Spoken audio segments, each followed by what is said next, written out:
동아일보가 조금 전에 한 가지 뉴스 속보를 취재해서 보도하고 있는데 한동훈 장관의 입장을 여권 핵심 관계자가 동아일보 기자에게 이야기했습니다. 조금 전 뜬 기사인데요.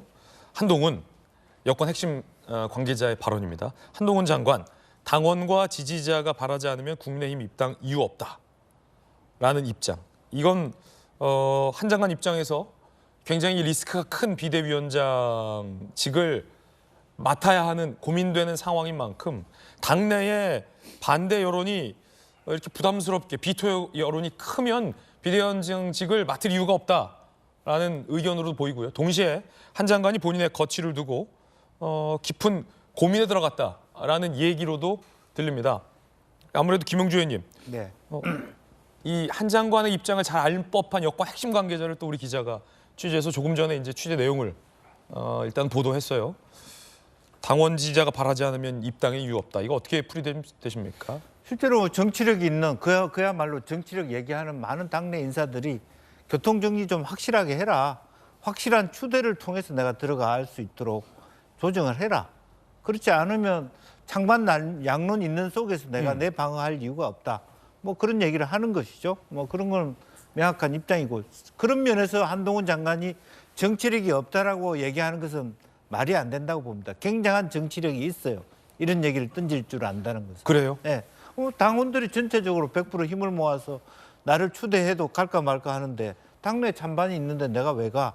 이렇게 함으로써 오늘 있는 회의 전체에서 압도적인 어떤 추대 분위기를 몰아가겠다라고 하는 거고, 그런 속에서의 그립감을 더 세게 진다라는 예. 의지의 표현으로 보여집니다. 예, 김영훈 대변인님. 그러면은 이 자칫 국민의힘 입장에서는 한 장관이 비대위원장 안 맡아버린다라고 하면 약간 닭 줬던 게 지붕 쳐다볼 수도 있는 상황이 있을 수도 있을까요?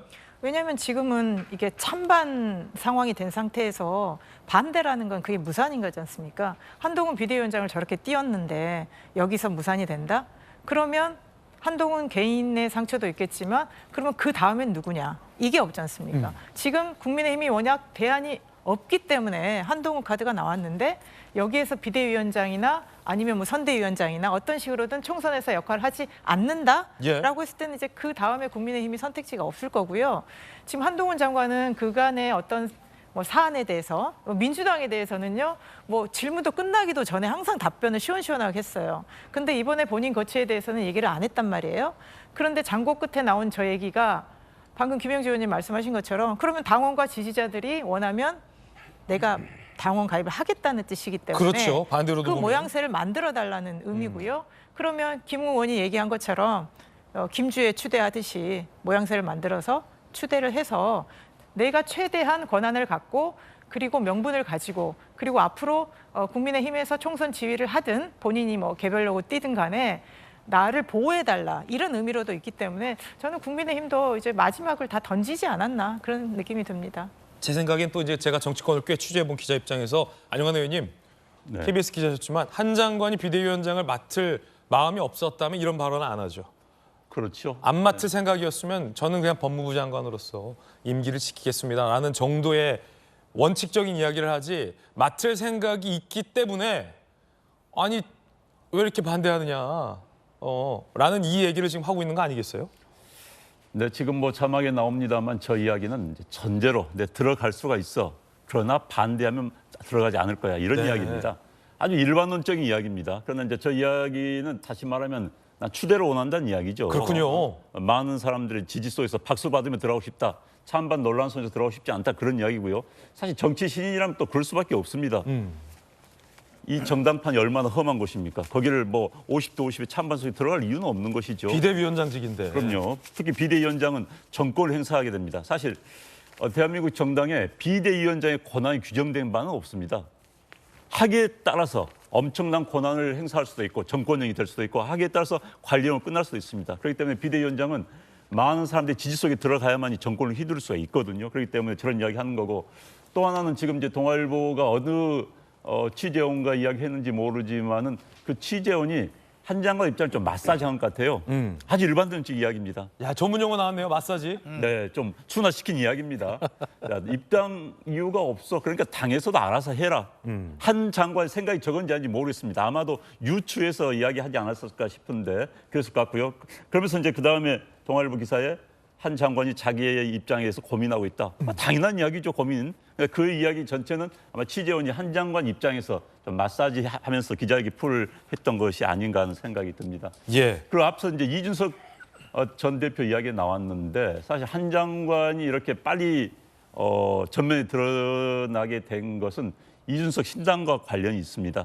사실 이준석 전 대표가 좀 젊은 이미지, 국민의힘당의 노쇠한 이미지, 또 영남 이미지를 벗어 던질 수 있는데 이준석 카드가 어느 정도 통했단 말입니다. 그런데 탈당을 했어요. 그러면 그걸 상쇄할 수 있는 카드가 누구냐? 여기 수도권 출신의 젊은 이미지가 필요하다 하니까 이제 한동훈 법무장관이 이제 급부상해서 지금 비대위원장까지 문턱까지 와 있는데 그렇기 때문에 한 장관과 이준석 전 대표는 서로가 상쇄한 굉장히 묘한 관계가 되어 있습니다. 그러면 이준석 전 대표는 아까 저는 뭐 복권 이야기 했는데 김영주 전 의원님 이야기 생각하고 약간 달라요. 자, 복권이 1등이 될 수도 있고 꽝이 될 수 있다는 이야기는 자, 잘하면은 당신 1등도 될 수 있어. 그러면서 부추기 굉장히 높이 보는 이야기입니다. 잘못하면 꽝이 될 수도 있어.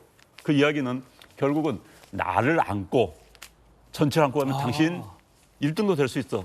이 이야기라고 전 들었어요. 다시 말하면은 이준석 전 대표가 27일에 탈당할 건가 말 건가를 발표를 한다고 그럽니다. 각자의 또 계획이 다 있군요. 저는 있다고 봅니다. 그런데 한동훈 비대위원장이 뭐 며칠 내에 취임을 해가지고 27일 이전에 이준석 전 대표를 만나가지고 안고 가겠다.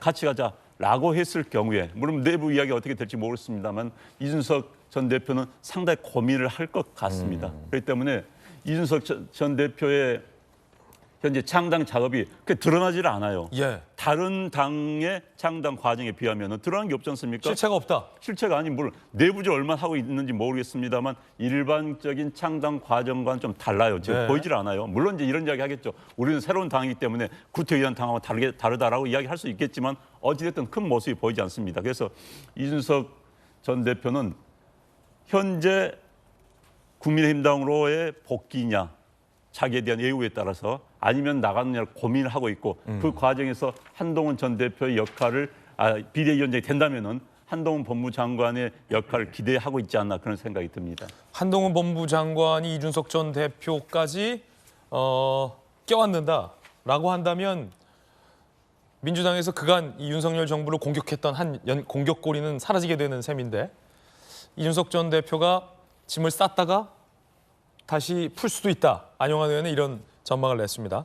그런가 하면 순직 군인의 어머님과 한 장관이 만난 자리에서 한동훈 장관이 눈물을 흘려서 화제가 되고 있습니다. 함께 보시죠.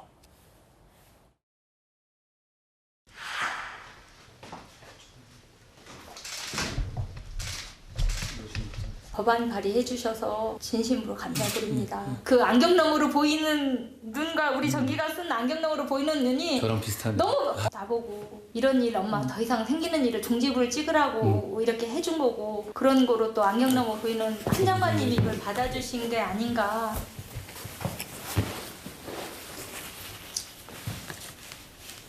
예. 지금까지 많이 우셨으니까요. 저희가 잘하겠습니다.